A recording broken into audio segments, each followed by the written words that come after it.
Alors, à présent que nous en avons terminé avec la première phase, nous allons rentrer dans la deuxième phase, la phase d'exécution.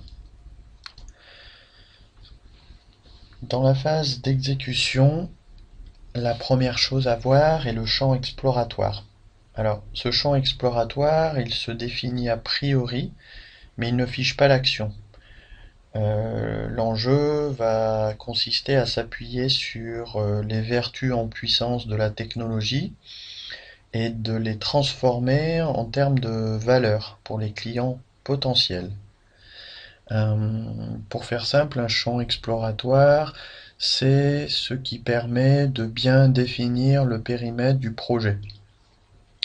Donc si par exemple on a traité le business model de l'activité physique adaptée, je peux, dans mon champ exploratoire, dire que je me restreins uniquement à travailler l'activité physique adaptée pour les personnes âgées de plus de 75 ans avec un GIR 5 ou 6.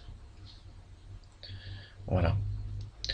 Alors, en ce qui concerne les bénéfices clients, euh, lorsque l'on est en train d'explorer une nouvelle technologie, la valeur, elle n'est pas contenue dans les attributs de la technologie. Elle va se révéler au fur et à mesure que euh, les, les, les- les innovateurs, ceux qui développent le nouveau business model, vont faire émerger des transformations qui sont sensibles dans les activités des destinataires de la technologie.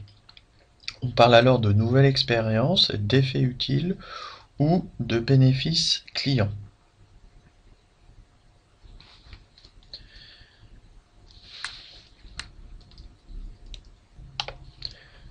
En ce qui concerne les attributs de la technologie, il s'agit de lister ici, de manière factuelle, les points de la technologie étudiée et de son périmètre. En ce qui concerne les croyances des personnes âgées, il s'agit ici de comprendre, de relever les peurs des personnes âgées, leurs croyances. En ce qui concerne les freins des personnes âgées, il s'agit de comprendre ici, de relever ce qui fait qu'une personne âgée ne veut pas se voir vieillir. En ce qui concerne les valeurs de consommation des personnes âgées, il s'agit de comprendre ici, de relever ce que les personnes âgées consomment, comment elles le font, quelles sont leurs manières de prendre les décisions d'achat.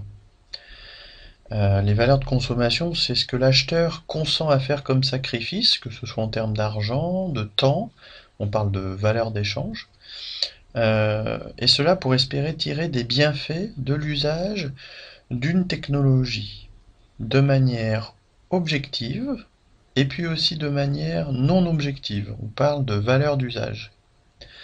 Alors il faut savoir qu'il y a 8 valeurs de consommation grand public.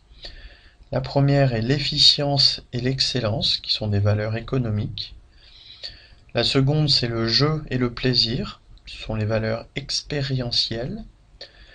Ensuite, il y a le gain d'un statut et de l'estime des autres, ce sont les valeurs sociales. Et puis il y a enfin l'éthique et la spiritualité qui sont des valeurs altruistes.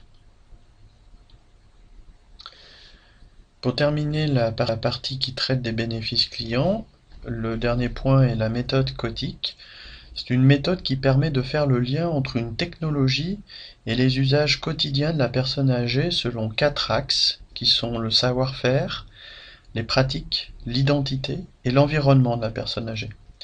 Alors là encore, je ne peux pas vous en parler plus longuement pendant ce cours, mais c'est une méthode d'innovation par les usages qui est très très pertinente. Il y a un livre sur ce sujet et si cela vous intéresse, n'hésitez pas à me le demander, je vous le passerai. Voilà, donc simplement ce qu'il faut se souvenir de la partie bénéfice client. En gros, c'est la partie qui traite de dire, lorsque j'ai une technologie, un processus, une nouvelle méthode, il est important que je me mette à écouter les personnes à qui je souhaite adresser cette technologie. Il y a énormément de gens qui pensent avoir une technologie qui va faire du bien pour la cible qu'ils adressent et ils ne prennent pas du tout le temps d'écouter leurs clients potentiels. Voilà. Donc au-delà des mots, attributs, technologie, croyances des personnes, freins des personnes, les valeurs de consommation et la méthode Kotik, il faut simplement penser à chaque fois à se dire est-ce que ce que je souhaite mettre en place aujourd'hui a un bénéfice pour mes clients. En ce qui concerne la création de valeur, euh, le cheminement qui part des attributs de la technologie et qui passe ensuite par la construction des bénéfices des clients euh, doit ensuite amener à se poser la question de quel est le consentement à payer. Est-ce que les gens sont prêts? Est-ce que les gens veulent nous donner un ordre de grandeur de ce qu'ils seraient prêts à payer? On a un bénéfice client en amont qui nous dit ok, pourquoi pas, l'activité physique adaptée, cela peut avoir du sens pour moi parce que je me rouille, parce que je sais que je commence à perdre l'équilibre, euh, donc pourquoi pas, je serais prêt éventuellement à payer quelque chose qui serait de l'ordre de ce que j'ai l'habitude de payer lorsque je fais une séance de yoga. Donc le consentement à payer, c'est de ne pas oublier de poser bêtement parfois la question est-ce que vous seriez prêt à payer par rapport aux bénéfices que vous ressortiriez de cette technologie? Le modèle de génération de revenus, là il va s'agir d'imaginer comment les clients vont payer et rémunérer directement l'entreprise. Est-ce que ça va être un paiement classique? Est-ce que ça va être à l'avance, en une seule fois? Un paiement à l'usage? Est-ce que ça va être en fonction du pourcentage d'économie réalisé? Est-ce que finalement ça pourrait être un service gratuit avec un paiement par des tiers, que ce soit de la publicité ou du parrainage? Ou est-ce qu'il y a d'autres modèles de revenus? Voilà, donc là encore, simplement ce qu'il faut se souvenir, une fois qu'un bénéfice client a été mis en avant, il est important à ce moment-là de se poser des questions sur la création de valeur, donc de rentrer dans le détail de l'argent. Alors désolé de lancer ce gros mot, mais il est important car c'est ce mot-là qui permet de pouvoir payer à minima ses charges de fin de mois, à payer les études des enfants et de temps en temps des petits voyages.